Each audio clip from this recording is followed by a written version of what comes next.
The salty breeze of Crescent Bay carried memories that Gabriel Blackstone had spent 5 years trying to forget, standing on the deck of his private yacht. He watched the familiar coastline emerge from the morning mist, his steel-gray eyes reflecting a pain that no amount of success could heal.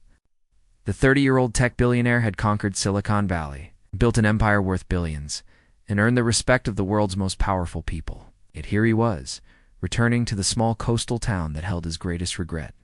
His phone buzzed with another urgent message from his assistant about the board meeting in New York, but Gabriel ignored it. Today wasn't about business. Today was about facing the ghost of the woman he had loved and lost through his own weakness. Natalia Rivers.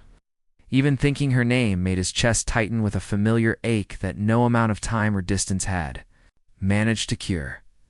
5 years ago, he had been a different man, fresh out of college, heir to his family's modest real estate business, and desperately in love with a girl who cleaned houses to pay for her event planning courses. His family had made their disapproval clear. The Blackstones might not have been billionaires then, but they had standards, expectations, and a carefully planned future that didn't include a housekeeper's daughter. When the pressure became unbearable, when his father threatened to disown him and his mother wept about family reputation, Gabriel had made the cowardly choice. He had walked away without explanation, leaving Natalia to wonder what she had done wrong. The yacht docked at the marina with practiced precision. Gabriel stepped onto the pier, his custom Italian shoes clicking against the weathered wood. Crescent Bay hadn't changed much. The same quaint shops lined Harbor Street, the same fishing boats bobbed in the harbor, and the same sense of community that had once felt suffocating now seemed precious. He had bought a penthouse overlooking the bay through his lawyers, but he hadn't been back since that devastating night when he had chosen family obligation over love. His first stop was intentionally casual. The Lighthouse Cafe had been Natalia's favorite spot, where she used to sketch event designs on napkins while sipping her morning coffee. Gabriel pushed through the familiar glass door, the bells chiming just as they had years ago. The elderly owner, Mrs. Patterson, looked up from behind the counter and nearly dropped her coffee pot. "Gabriel Blackstone," she whispered, her eyes wide with recognition. "Well, I'll be. Look how you've grown up." He managed a smile, ordering his usual black coffee and taking a seat by the window that overlooked the bay. Mrs. Patterson bustled over with his drink, her face glowing with the kind of pride that small towns reserved for their success stories. "We've all been following your story in the papers," she said, wiping her hands on her apron. "Blackstone Industries, all those fancy tech gadgets. Your parents must be so proud." Gabriel's smile tightened. His parents were proud now, certainly. They had been more than happy to take credit for his success once the money started flowing. But they had also been the ones to push him away from the one person who had believed in him before he had anything to prove. "Mrs. Patterson," he said carefully, "I was wondering about Natalia Rivers. Does she still live in town?" The older woman's expression shifted, becoming protective in the way that small communities guarded their own. "She does. Built herself quite the business, too. Riva's event planning. She's become the go-to person for all the fancy parties and weddings around here. Even gets clients from the city now." Gabriel felt his heart skip. She had done it. Achieved her dream of running her own event planning company. Pride mixed with regret in his chest, knowing he hadn't been there to see her succeed. "She's engaged now," Mrs. Patterson continued, watching his reaction carefully, "to Dr. James Morrison. He's a surgeon at Bay General. Good man, stable treats. Wedding's planned for next spring." The words hit Gabriel like a physical blow. Engaged. Of course she was engaged. A woman like Natalia wouldn't stay single forever, especially not waiting for a coward who had abandoned her without explanation. He forced his expression to remain neutral, thanking Mrs. Patterson and leaving a generous tip before stepping back into the coastal air. That evening, Gabriel found himself at the Ocean View Resort's grand ballroom, attending the annual Crescent Bay Charity Gala. He had purchased a table at the last minute, telling himself he was supporting local causes. The truth was more complicated. He needed to see her, even if it destroyed him. He needed to know if the connection they had shared was real, or just the romanticized memory of a young man's first love. The ballroom was elegantly decorated in shades of blue and silver, fairy lights creating a magical atmosphere. Gabriel recognized the sophisticated touch immediately. This was Natalia's work. Even without seeing her signature on the event program, he would have known.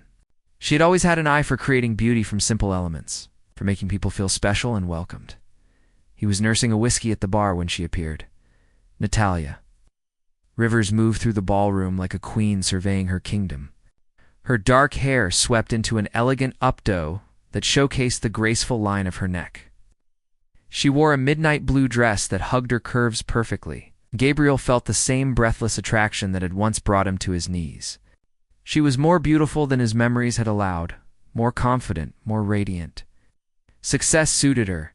She was checking on the dessert table when their eyes met across the crowded room. Time seemed to stop. The laughter and conversation around them faded to nothing as Gabriel watched surprise, hurt, and something else flicker across her features. For a moment, neither of them moved. Then Natalia's professional mask slipped back into place, and she turned away. Disappearing into the crowd, Gabriel abandoned his drink and pushed through the sea of elegant guests. Following the trail of her perfume and the whisper of silk, he found her on the resort's terrace, standing at the railing and staring out at the moonlit ocean. The sea breeze played with loose strands of her hair, and for a moment she looked exactly like the girl he had fallen in love with. All those years ago, Natalia. She didn't turn around, but he saw her shoulders tense. Gabriel, I heard you were back in town. Her voice was carefully controlled, professional. It was the voice she used with difficult clients, not the warm, laughing voice he remembered from their stolen moments together. You look incredible, he said, moving to stand beside her at the railing. The event is beautiful. You always had a gift for this. Thank you. Her response was polite but distant. She got back inside. The auction is starting soon. When she moved to leave, Gabriel caught her arm gently. The contact sent electricity through both of them, and he saw her breath catch. Natalia, please. Can we talk? She finally looked at him then, and he saw years of hurt and healing in her dark eyes. What could we possibly have to talk about, Gabriel? You made your feelings quite clear 5 years ago when you disappeared without a word. The pain in her voice cut through him. I was young and stupid and scared. I made the worst mistake of my life, and I spent months wondering what I had done. Wrong, she replied, her composure cracking slightly. I thought we had something special. I thought you cared about me. I did care. I loved you, Natalia. I never stopped loving you. She laughed, but there was no humor in it. Love? Is that what you call abandoning someone without explanation? Is that what you call ignoring every phone call, every message, every attempt I made to understand what happened? Gabriel felt shame. Wash over him, my family. They had plans for me. They threatened to cut me off, to disown me if I didn't end things with you. I was a coward, and I chose the easy path. But not a day has gone by that I haven't regretted it. Well, it worked out for the best, Natalia said, pulling her arm free from his grasp. You got your family fortune and your successful empire, and I learned that I could build my own dreams without needing anyone else's approval, for he could. Respond, a man's voice called from the terrace doorway. Natalia, there you are, the auction's about to start. Handsome man in his 30s approaching them, Dr. James Morrison, was exactly what Gabriel had expected. Distinguished, confident, stable, everything that Gabriel's younger self hadn't been. James, Natalia's voice warmed as she moved toward her fiancé. This is Gabriel Blackstone. Gabriel, my fiancé, Dr. James Morrison. The two men shook hands, each taking the other's measure. James's grip was firm, his smile polite but wary. Gabriel could see the intelligence in the doctor's eyes, the recognition of a potential threat.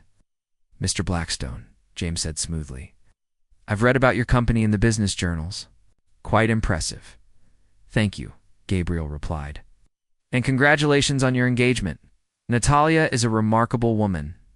Yes, she is, James agreed, placing a possessive but gentle hand on Natalia's lower back. We should head back inside, darling. Your event is a tremendous success, as always. Gabriel watched them walk away together, noting how naturally they moved as a couple. How James's presence seemed to calm Natalia's agitation. The doctor was good for her, Gabriel realized with painful clarity. He was everything Gabriel hadn't been 5 years ago. Reliable, present, committed. But as they reached the doorway, Natalia glanced back over her shoulder. For just a moment, her professional mask slipped, and Gabriel saw the same longing in her eyes that burned in his chest. The connection was still there, deeper and stronger than ever. The question was whether it was enough to overcome 5 years of hurt and the stable life she had built without him. Standing alone on the terrace with the sound of applause drifting from the ballroom, Gabriel made a decision. He had been a coward once before, but he wasn't that frightened young man anymore. He had built an empire, commanded boardrooms, and earned the respect of the world's most powerful people. Surely he could find the courage to fight for the woman he loved. This time, he wouldn't let her walk away without a fight. The morning after the charity gala, Natalia sat in her office at Rivers Event Planning, staring at the stack of invoices on her desk without really seeing them. Her mind kept replaying the previous evening. The shock of seeing Gabriel after 5 years, the way her heart had betrayed her by racing at the sound of his voice. She touched her engagement ring absently, the diamond catching the morning light. Streaming through her window, her business partner and best friend, Rosa Martinez, burst through the door carrying 2 steaming coffee cups and wearing a knowing expression. Rosa had been there through the aftermath of Gabriel's disappearance, holding Natalia as she cried and helping her rebuild her shattered confidence piece by piece. "So," Rosa said, settling into the chair across from Natalia's desk, "want to tell me why you look like you've seen a ghost?" Natalia accepted the coffee gratefully, wrapping her hands around the warm cup. "Gabriel's back." Rosa nearly choked on her drink. "Gabriel Blackstone? The billionaire tech guy? Gabriel?" "You're Gabriel. He's not my Gabriel," Natalia said quickly. "He never was, apparently. And he's engaged to James now." "Right, but that doesn't explain why you look like you've been hit by a truck," Rosa observed. "What happened at the gala?" Before Natalia could answer, her assistant knocked on the door. "Ms. Rivers, there's a Mr. Blackstone here to see you. Doesn't have an appointment, but he says it's about a business opportunity." Natalia's pulse quickened, but she forced her voice to remain steady. "Send him in." Gabriel entered her office, looking devastatingly handsome in a charcoal gray suit that probably cost more than most people's monthly salary. His presence seemed to fill the small space, making everything else fade into the background. Rosa raised an eyebrow and excused herself with a meaningful look at Natalia. "Good morning," Gabriel said, his voice warm but professional. "Thank you for seeing me without an appointment. What can I do for you, Mr. Blackstone?" Natalia kept her tone businesslike. Even though her heart was hammering against her ribs, Gabriel took the seat Rosa had vacated, his gray eyes never leaving Natalia's face. "I have a proposition.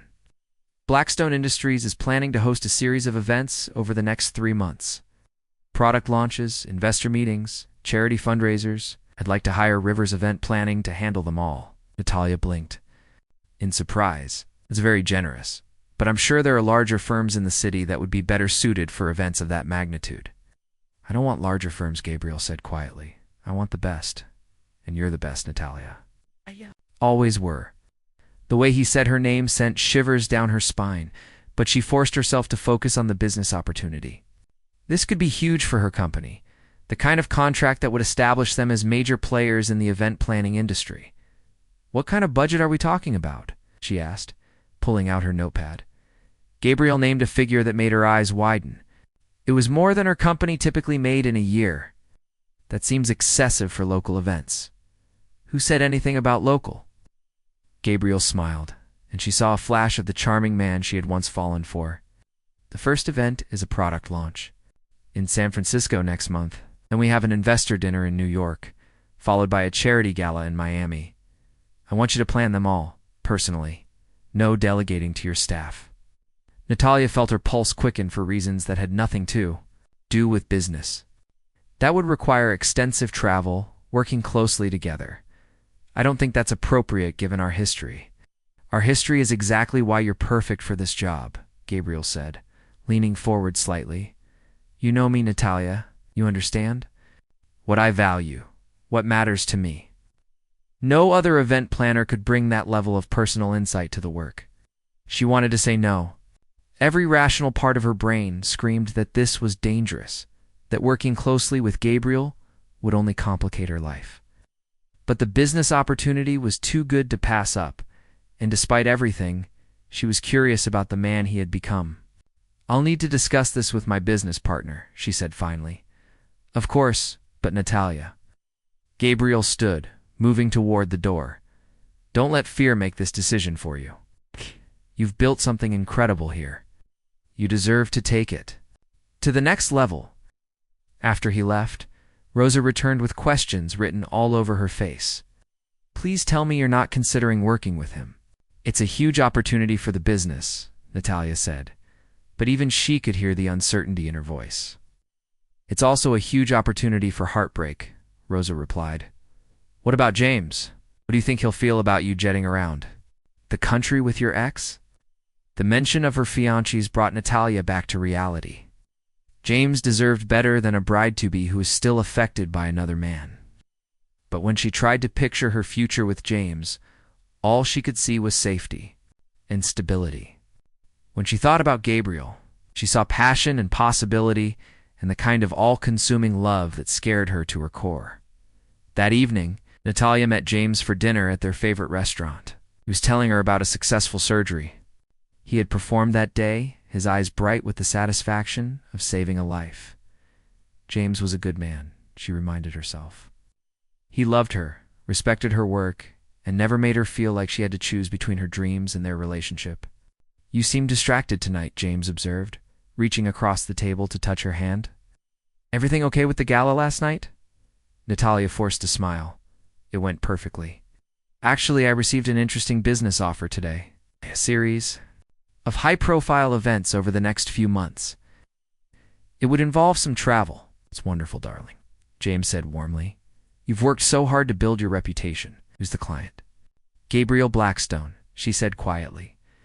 Watching his reaction, James's expression didn't change, but she saw his jaw tighten slightly. "The man from last night?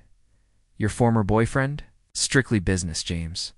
A huge opportunity for the company, of course," he said, but she could hear the strain in his voice. "I trust you completely, Natalia. I just want you to be careful. Men like Blackstone are used to getting what they want, regardless of the consequences." His words echoed her own fears, but they also sparked something rebellious in her chest. "What do you mean, men like Blackstone? It's wealthy, powerful, accustomed to taking what they want without considering who gets hurt in the process," James explained. "I've seen his type in the hospital. They think money can solve any problem, fix any mistake." "You don't know him?" Natalia found herself saying, surprising them both with the defensive edge in her voice. James raised an eyebrow. "And you do? It's a man who abandoned you 5 years ago without explanation?" The words stung because they were true, but they also felt unfair somehow. Gabriel had been young then, under his family's influence. People changed, grew, learned from their mistakes, didn't they?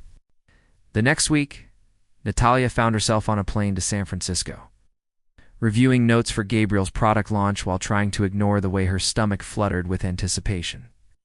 She had convinced herself this was purely professional, a chance to expand her business and prove she could handle major corporate events. Gabriel met her at the airport personally, looking casual but elegant in dark jeans and a navy blazer. "Thank you for coming," he said, taking her bags despite her protests. "I've arranged for you to stay at the Ritz-Carlton. It's a penthouse suite." "That's not necessary," Natalia protested. "A regular room would be fine. Nothing about this is regular," Gabriel said, his eyes meeting hers with an intensity that made her breath catch. "Besides, you'll need space to work. Its suite has a full office setup." The next 3 days were a whirlwind of venue visits, vendor meetings, and detailed planning sessions. Natalia threw herself into the work, creating a launch event that would showcase Gabriel's latest innovation in sustainable technology. Despite her best efforts to keep things professional, she found herself drawn into easy conversation with him during their long working sessions. "You've really done it," she said one evening as they reviewed the final timeline in his hotel suite. "Built something that matters, that could change the world.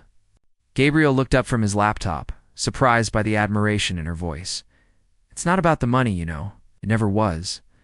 I wanted to create something that would make a difference. I know, she said softly. That's what I always loved. About your dreams, they were never small. The word loved hung in the air between them, loaded with history and possibility. Gabriel closed his laptop and moved to sit beside her on the couch. Natalia, he said quietly, I know I hurt you. No, I don't deserve another chance. But being here with you, seeing the incredible woman you've become, it makes me remember what we had, what we could have again. Gabriel, don't, she whispered, but she didn't move away when he reached out to touch her face. I never stopped. Loving you, he said, his thumb brushing across her cheek. 5 years, dozens of relationships that meant nothing, building an empire that feels empty without you to share it with. Tell me you don't feel it too. She did feel it. The connection that had never really died, the attraction that had only grown stronger with time, when he kissed her, soft and tentative at first, then deeper when she didn't pull away. It felt like coming home. But reality crashed back in when her phone rang, James's name lighting up the screen. Natalia jerked away from Gabriel, guilt and confusion warring in her chest. I can't do this, she said, gathering her things. I'm engaged, Gabriel, building a life with someone who won't disappear when things get complicated. And why? Are you here? Gabriel called after her as she headed for the door. Why did you take this job if you're so sure about your choice? She paused at the door, her hand on the handle. Because I'm a professional, and because I needed to know. What? If what we had was real, or just the fantasy of a girl who didn't know any better? And now you know? Natalia looked back at him, her heart breaking all over again. Now I know it was real. That makes it so much worse. She left him standing in his suite, both of them knowing that everything had changed, that the careful walls she had built around her heart were crumbling despite her best efforts to keep them intact. The product launch was a massive success, but Natalia barely remembered the details. She flew back to Crescent Bay the next morning, leaving Gabriel behind once again, but this time carrying the weight of knowing that their connection was stronger than ever. The question now was whether love was enough to overcome the fear of being hurt again, and whether she was brave enough to fight for a future that seemed impossible, but felt more real than anything else in her carefully planned life. 2 weeks. After returning from San Francisco, Natalia threw herself into wedding planning with desperate determination. She scheduled cake tastings, flower arrangements, and dress fittings, trying to convince herself that this was what she wanted. James noticed her frantic energy, but attributed it to pre-wedding nerves, treating her with the patient understanding. That made her feel even more guilty. But Gabriel wasn't content to let her retreat into her safe life. Flowers began arriving at her office daily, not the extravagant arrangements that screamed wealth, but simple bouquets of wildflowers like the ones he used to pick for her during their college walks. Each arrangement came with a note written, in his familiar handwriting, reminders of shared memories that made her heart ache. Remember when we planned to travel the world together? One note read, I still have that list we made. Every destination feels empty without you. Rosa watched her friend's growing distress with concern. You can't keep torturing yourself like this, not. Either call off the wedding and give Gabriel a real chance, or tell him to stop and commit fully to James. It's not that simple, Natalia replied, clutching the latest note. What if he runs again? What if his family pressures him like before? I can't survive losing him twice. Her answer came in the form of an unexpected visitor. Victoria Sterling, Gabriel's childhood friend and the woman his family had always intended him to marry, appeared at River's event, planning on a rainy Thursday afternoon. She was everything Natalia wasn't: tall, blonde, sophisticated. With the kind of old money elegance that came from generations of privilege. Miss Rivers, Victoria said, her voice cultured and cold. I think we need to have a conversation about Gabriel. Natalia led her to the conference room, her professional instincts kicking in despite her personal turmoil. Victoria settled into her chair with practiced grace, studying Natalia with calculating blue eyes. I'll be direct, Victoria began. Gabriel has always been impulsive, prone to romantic fantasies that ignore practical realities. 5 years ago, his family helped him see reason regarding your relationship. Now it seems we need to intervene again. I'm not sure what you mean, Natalia said carefully. Victoria smiled, but there was no warmth in it. Gabriel's parents are concerned about his recent behavior. Turning down lucrative business deals to chase after his past, making decisions based on emotion rather than logic. They're prepared to take drastic action to protect the family legacy. What kind of action? The Blackstone Board of Directors is meeting next week to discuss Gabriel's fitness as CEO. If he continues this erratic behavior, particularly his obsession with you, they're prepared to remove him from his position. His entire empire, everything. His built would be gone. Natalia felt the blood drain from her face. They can't do that. It's his company. Actually, it's not entirely his company. The Blackstone Family Trust holds significant shares, and they have allies on the board. Gabriel might be brilliant, but he's also expendable if he becomes a liability. Victoria leaned forward, her expression becoming almost sympathetic. I'm not telling you this to be cruel, Miss Rivers. I genuinely care about Gabriel's well-being. But you have to understand what you're asking him to sacrifice. His life's work, his purpose, his identity. Is your small-town romance really worth destroying everything he's accomplished? The words hit Natalia like physical blows. She thought of Gabriel's passion when he spoke about his innovations. The pride in his voice when he described the sustainable technologies his company was developing. How could she be the reason he lost everything he had worked for? What do you want from me? She whispered. End this before it goes any further. You're engaged to a good man who can give you a stable, happy life. Let Gabriel focus on his responsibilities. It's better for everyone involved. That evening, Natalia sat in her apartment, staring at her phone, Victoria's words echoing in her mind. When Gabriel called, as he had every night since San Francisco, she almost didn't answer. I was starting to worry. His voice was warm, concerned. How was your day, Gabriel? We need to talk. Something in her tone must have alerted him because his voice became cautious. What's wrong? This has to stop. The flowers, the calls, all of it. I'm marrying James next month, and you need to respect that. There was a long silence. When Gabriel spoke again, his voice was raw. Did something happen? Did someone say something? To you, Natalia closed her eyes, hating herself for the lie she was about to tell. I realized that what happened in San Francisco was a mistake. I got caught up in old memories, but that's all they are. Memories. I love James, and I'm going. To marry him? You're lying, Gabriel said quietly. I know you, Natalia.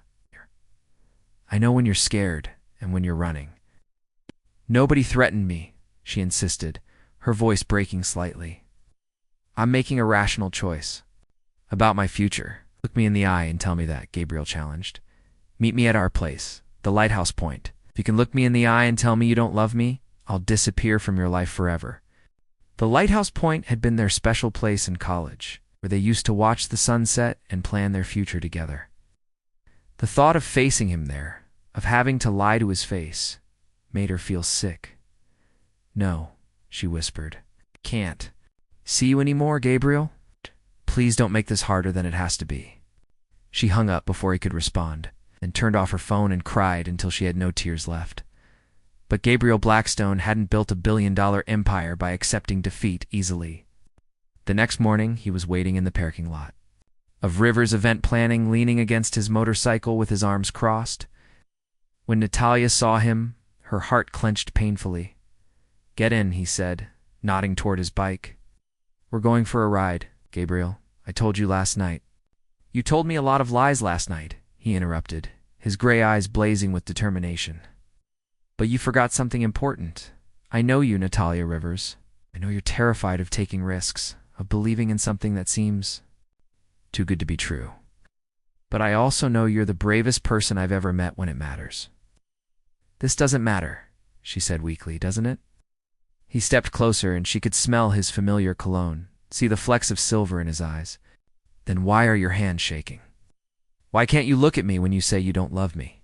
Before she could protest further, he was cupping her face in his hands. his thumbs brushing away tears she hadn't realized were falling. "I know someone got to you," he said softly. "I know someone made you believe that loving me would hurt people, would ruin things. But here's what they didn't tell you. I don't care about the company, the money, any of it. I care about you. I choose you." "You don't understand," Natalia sobbed. "They'll destroy everything you've worked for, your whole life's purpose." "My life's purpose is loving you," Gabriel said firmly. "Everything else is just details." He kissed her then, pouring 5 years of regret and longing into the contact. When they broke apart, both breathing heavily, he rested his forehead against hers. "Trust me," he whispered. "One more time, trust me to fight for us." That afternoon, Gabriel called an emergency board meeting at Blackstone Industries. The conference room was packed with stern-faced executives and family members, including his parents and Victoria Sterling. The tension was palpable as Gabriel took his place at the head of the table. "I understand there are concerns about my recent decisions," he began, his voice steady and professional. "I'm here to address them directly." His father, Richard Blackstone, leaned forward with a disapproving frown. "Gabriel, your behavior has been erratic, turning down profitable contracts, making business decisions based on personal feelings. The board is questioning your fitness to lead this company." "And they're right to question it," Gabriel said, surprising everyone in the room, "because I've been trying to balance two incompatible things, running this company according to your expectations and living according to my own values." He stood, walking to the floor-to-ceiling windows that overlooked the city. 5 years ago, I let fear and pressure make my decisions for me. I lost the most important thing in my life because I was too weak to fight for what mattered. "Make that mistake again, Gabriel," his mother said sharply.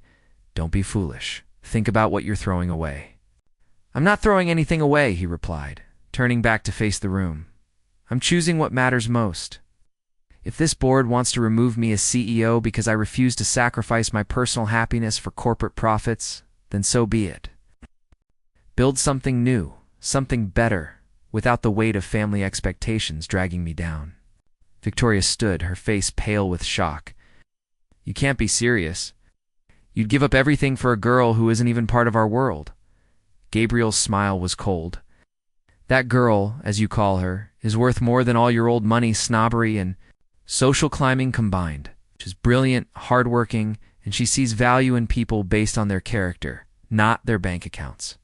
Something this room could learn from." The room erupted in angry voices, but Gabriel held up his hand for silence. "I'm resigning as CEO, effective immediately. I'll be starting my own company, focused on sustainable technology and ethical business practices. Anyone who wants to join me is welcome." To everyone's surprise, several of the younger board members stood up, including Gabriel's head of research and development. "Count me in," Dr. Patricia Wong said. "I've been waiting for someone with the courage to put innovation over profit margins." Gabriel nodded gratefully, then looked directly at his parents. "I'm sorry it came to this, but I won't spend another 5 years wondering what if. Some things are worth fighting for, worth sacrificing for. Love is one of them." He walked out of the boardroom without looking back, his phone already ringing with calls from investors who had been waiting for him to break free from family constraints. Meanwhile, Natalia was at her final dress fitting when Rosa burst in with her laptop.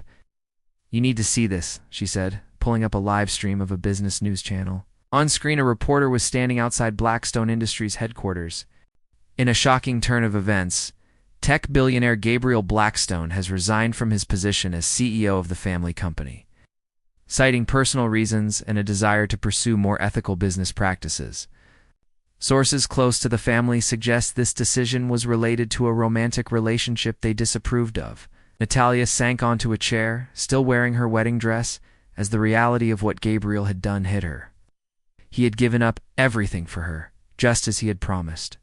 The man who could have had any woman in the world, who had built an empire from nothing, had walked away from it all because he loved her.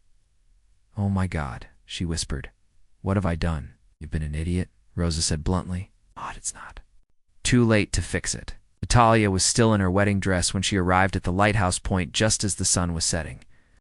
Gabriel was there, sitting on their old favorite rock and staring out at the ocean. He looked up when he heard her approach, his eyes widening at the sight of her in white silk and lace.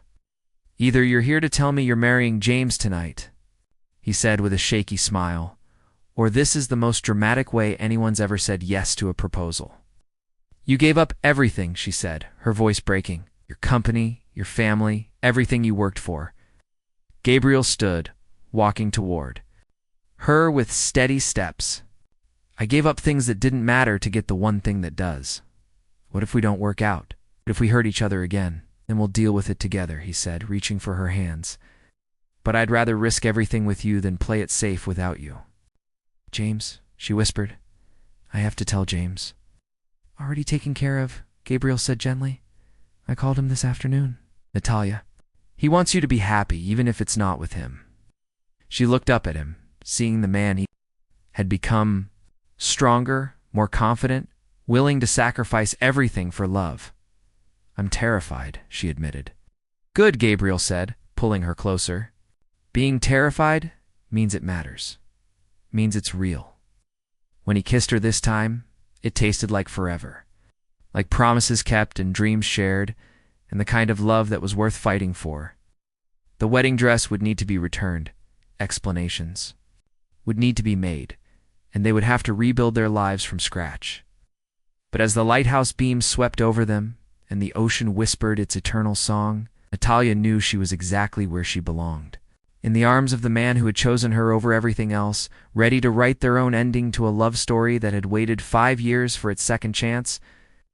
6 months later, Rivers Blackstone event planning was launched from a small office overlooking Crescent Bay, while Gabriel's new sustainable technology company operated from the converted lighthouse keeper's house.